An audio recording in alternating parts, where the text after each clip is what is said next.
In order to succeed in today's Republican Party, you have to know how to whip up a crowd. Right? You've got to be able to create that frenzy, and typically you have to do it about an issue that nobody would otherwise care about.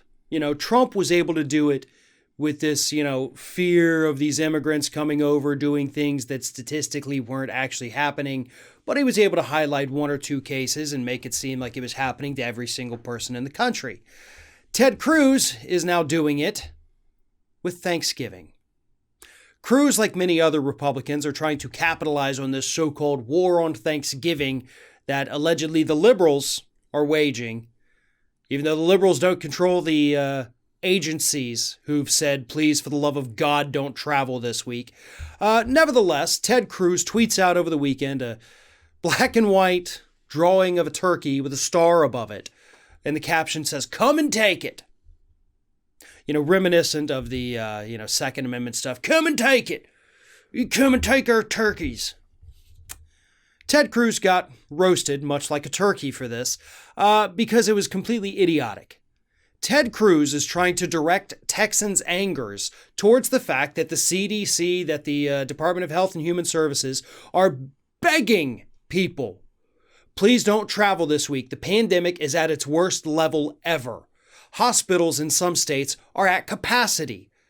And if you don't think that that's important, because I see a lot of people tweeting out the death rate's like 99 or survivability is 99.4%, so what's the matter? Here's why it matters, dumbasses. If a hospital's at capacity, do you know what that means for somebody who, has a heart attack, gets in a car accident, breaks a bone? Do you know what that means for them? That means they have nowhere to go. Because your ass had to go to Outback for a few nights, right? Because you wanted to go hang out with your buddies. Because you wanted to have a party. Because you wanted to have Thanksgiving. You weren't willing to make any personal sacrifices. And now people are going to die who otherwise wouldn't be dying. Because you're stuck in the hospital on a ventilator because you couldn't follow simple instructions. And Ted Cruz is feeding that with his idiotic tweet and his stupid little picture. Come and take it. Come take our Thanksgiving. You know what, Ted? Why don't you focus on the problems that Texas is having right now, right? They have had to call in the National Guard into Texas to help them process the bodies of the people who are dying from COVID-19 in Texas because there's so many of them. The morgues are overwhelmed. So not only are hospitals being overwhelmed, but at this point, so many people are dying from this rarely fatal illness that the morgues are overwhelmed to the point where the friggin' National Guard has to come in to help process the bodies. If that's not enough to terrify you, how about the economic impact? What's happening in Texas down there? Well, I'm sure we all remember a week ago, right? Those food lines that stretched for miles and miles and miles, people waiting for hours just to get a $25 gift card for food, and then a couple of non-perishables in a box, and then told, sorry, that's all we have. So that's what they got. We've seen the pictures. We know what's really happening down there in Texas, Ted. And you would rather misdirect the public with this fictitious war on Thanksgiving. Why? Because you can't speak to the other issues. As I mentioned last week, when Charlie Kirk went in his little tirade about the war on Thanksgiving, people talk about culture war issues when they can't talk about real issues.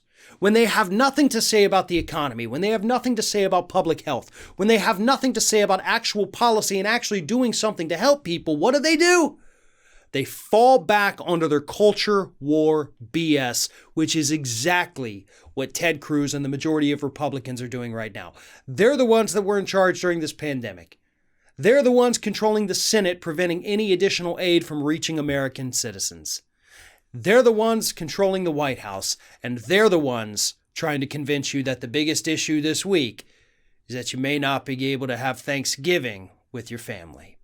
There's a lot of people this week, by the way, who won't be having Thanksgiving with their families. You know why? Because they died because of the Republican mishandling of this pandemic. One of today's video sponsors is Privacy, and right now they have a wonderful offer for all of our Ring of Fire viewers. Go to privacy.com/ROF. Sign up for your Privacy account and you will receive $5.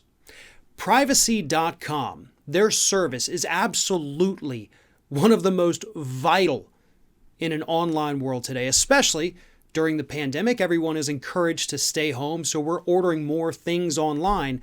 And so your bank account information is more vulnerable than ever. Privacy gives you security. This is a product that I use all of the time, and here's why.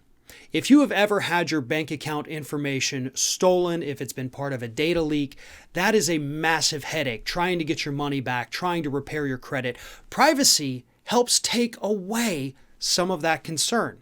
What Privacy does is it provides a browser extension, or you can go right into the website or into the app, and it can create a virtual bank account or credit card number.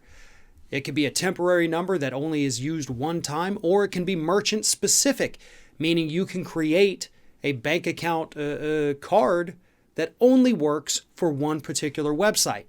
So if that account happens to get hacked or has a massive data breach, that card number no longer works with any other website.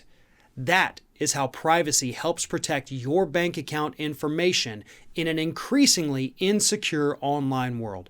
So again, go to privacy.com/ROF. You get $5 free just for signing up.